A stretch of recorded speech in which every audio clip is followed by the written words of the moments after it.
19A, number 1, a survey is carried out at a university to estimate the percentage of undergraduates living at home during the current term. What is the population? All of the undergraduates. And the parameter? The actual percentage of how many are living at home. Okay?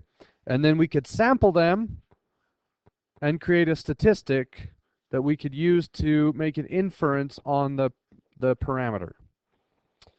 Number 2, the registrar keeps an alphabetical list of all undergraduates with their current addresses. Suppose there are 10,000 in the current term.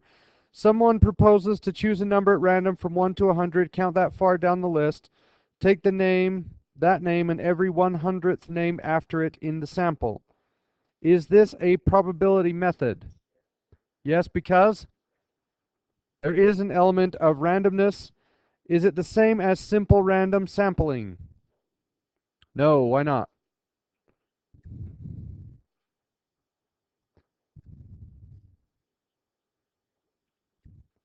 So the first person chosen determines all of the other people that are chosen.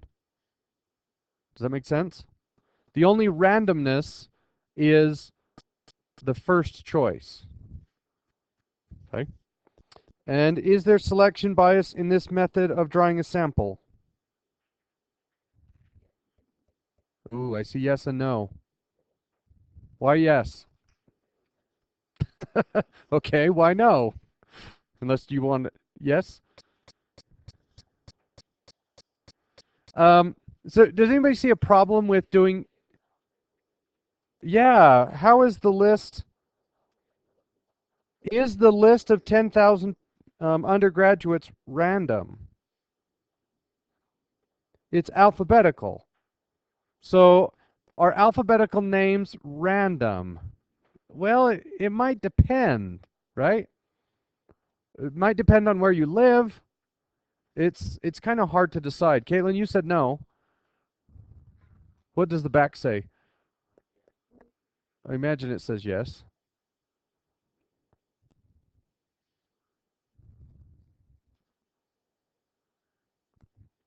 Um,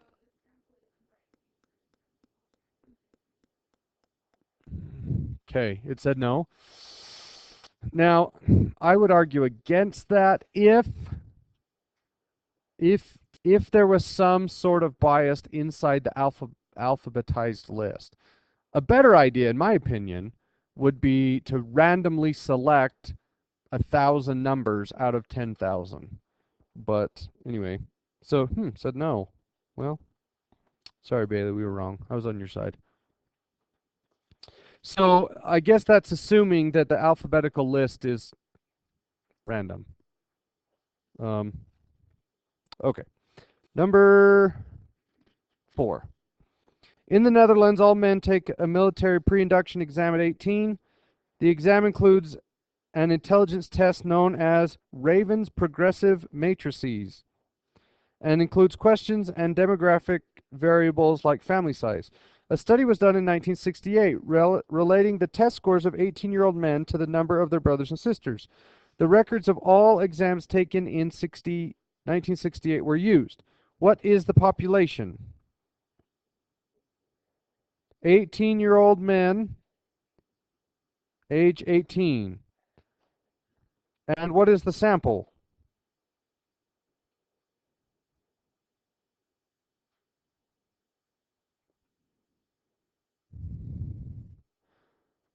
So the population is all 18-year-old men for any year in the Netherlands. The sample is those that were 18 in 1968. Okay. Is there any sampling error? Do the 18-year-old men in 1968 represent the population well? We don't really know. Could there be sampling error? Yes. What could be the problem? If they're categorically different than any other group. Now, in the United States, The baby boomer generation might be different. Um, there there might be, so in 1968, so that would be about 20 years after World War II. There might have been a population spike that year, but the Netherlands was invaded in World War II, so maybe lots of people died and there was a population bust. 20 years earlier, not a lot of babies were being born. So anyway, that 1 year might not represent the population very well.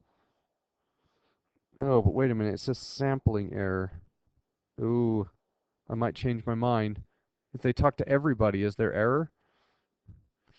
What does it say? I'm going back to, oh, it's no? Dang it. Oh, these questions are hard for me. And now you've got it on video. Does it say no because they talk to everyone?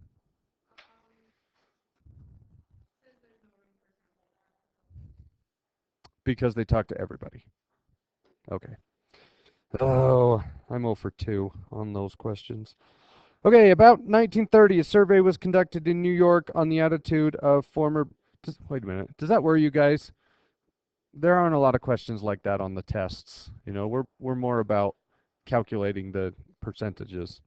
So anyway, about 1930, a survey was conducted in New York on the attitude of former black slaves toward their owners and conditions of servitude. Some of the interviewers were black, some white. Would you expect the two groups of interviewers to get similar results? No, why? Yeah, there's certainly going to be a bias. Um, Another problem is this happened in 1930. Slavery was abolished in the 1860s. So anyway, that's pretty hard to talk to, people who've died. But certainly we would expect some sort of bias. Okay, 8. In one study, the Educational Testing Service needed a representative sample of college students. To draw the sample, they first divided up the population of all colleges and universities into relatively homogeneous groups. One group consisted of all public universities with 25,000 or more students, and so on. Then they used their judgment to choose one representative school from each group. They created a sample of schools. Each school in the sample was then asked to pick a sample of students. Was this a good way to get a representative sample of students, yes or no?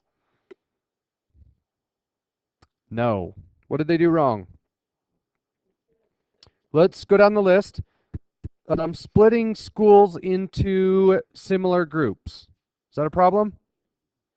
So they're going to say, okay, we'll look at private schools, we'll look at state-funded schools, we'll look at big schools and small schools.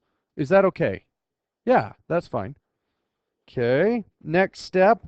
Then they use their judgment to choose one representative school from each group. That's bad. Needs to be random.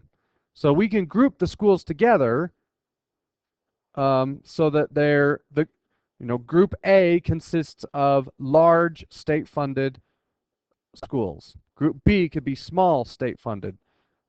C could be large private and small private, large religious, small religious, something like that. That's totally fine. But then when you select schools in each group, it needs to be random. Okay, the next step, each school in the sample was then asked to pick a sample of students. That's also bad. First of all, we don't want anybody to pick the students. And worse than that, we don't want the school to pick the students. Right? That's double bad. Okay? You don't want to let them put their own people in the survey because they're only going to put the people that like them, right? The guy who has the college sweatpants and the hoodie and the hat and the tattoo on his cheek with the school, they're going to pick him because he really likes them. Okay. So bad idea. And number 11. The San Francisco Examiner ran a story headline, 3 in 10 biology teachers back biblical creationism. Do you guys know what biblical creationism is? Yes?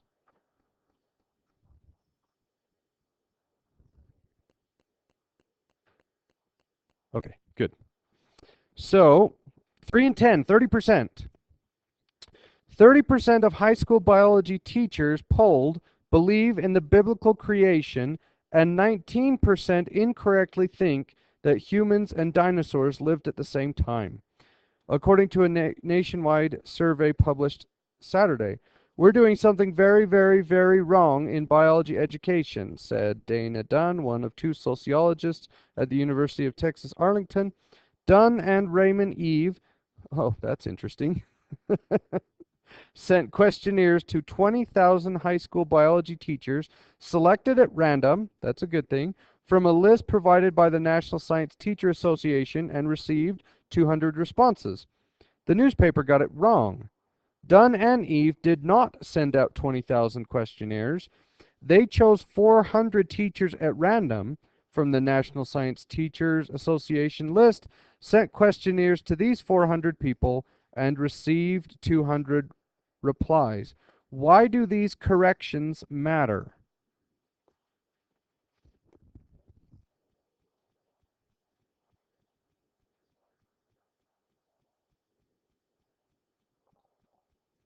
So it's the non-response bias, right? Getting only 200 out of 20,000 is a really bad response rate. Okay. But getting 200 out of 400 is actually pretty good. So that changes your how you view non-response bias. All right. Hey, that's it. I only got two wrong.